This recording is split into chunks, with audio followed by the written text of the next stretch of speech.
Queridos amigos, se acerca la presidencia de Donald Trump y vuelven los ataques por el temor a que una persona supuestamente inestable tenga acceso al botón nuclear.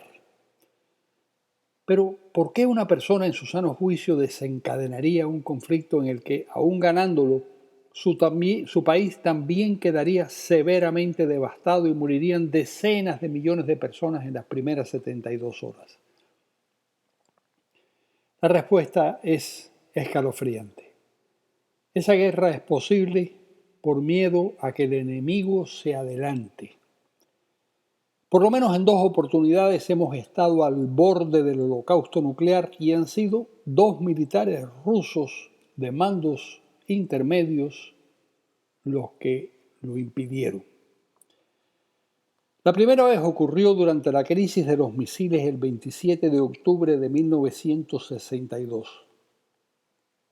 Esa semana el presidente John F. Kennedy había decretado un bloqueo naval a Cuba tras ser informado de que Moscú había instalado cohetes atómicos en la isla.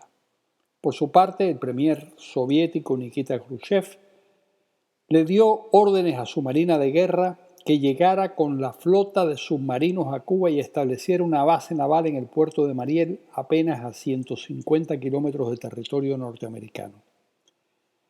Entre los submarinos despachados a la isla por los rusos, hubo uno armado con torpedos nucleares, al menos uno, había más, que habría podido fácilmente destruir el grupo de cruceros y destructores y hasta el portaaviones enviado por Estados Unidos.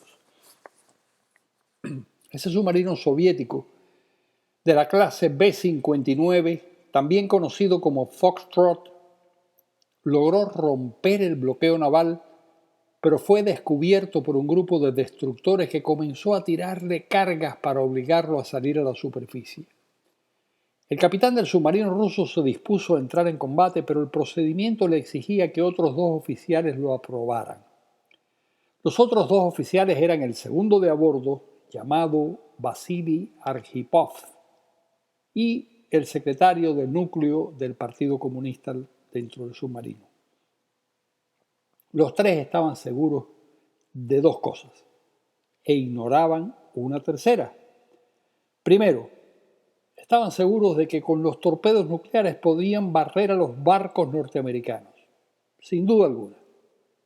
Segundo, la consecuencia inevitable de esa victoria parcial sería la guerra nuclear entre los 2 países, la temible Tercera Guerra Mundial. Pero lo que todos ignoraban era si efectivamente ya se había desatado esa guerra, porque carecían de contacto radial con Moscú y no había ningún honor en haberla provocado con unos disparos imprudentes. El oficial Arkhipov fue el único de los 3 que se negó de plano a usar los cohetes pese a la proximidad de los estallidos de las bombas de profundidad. Como las órdenes exigían la unanimidad, el submarino emergió, pero poco después Kennedy y Khrushchev se pusieron de acuerdo y el mundo se salvó. Estuvieron a punto, a segundos de que hubiera sido distinta la solución final de aquel horrible conflicto.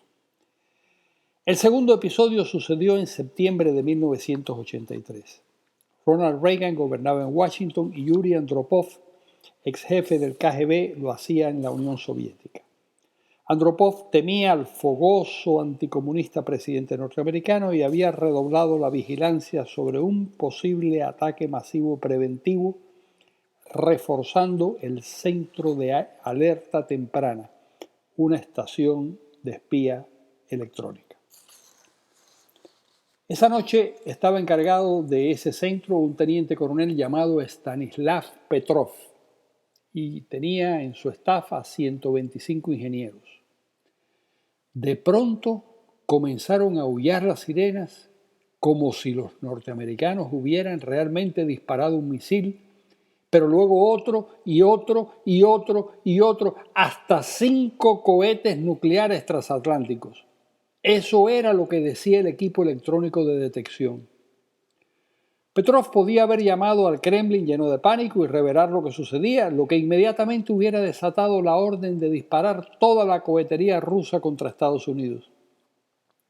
Pero el sentido común le dijo que si Reagan quería acabar con la Unión Soviética, no habría disparado 5 misiles, sino 5.000. Aquello debía ser un error. Así que no dijo nada, se lo jugó todo a su instinto, apretó los dientes y esperó sudando los 20 minutos que hubieran tardado los cohetes. Evidentemente, fue un error mecánico. Pero ¿qué pasará ahora que ese botón nuclear está en manos de Donald Trump? Ojalá que el ejemplo de prudencia de Arjipov y de Petrov lo ilumine. Ojalá.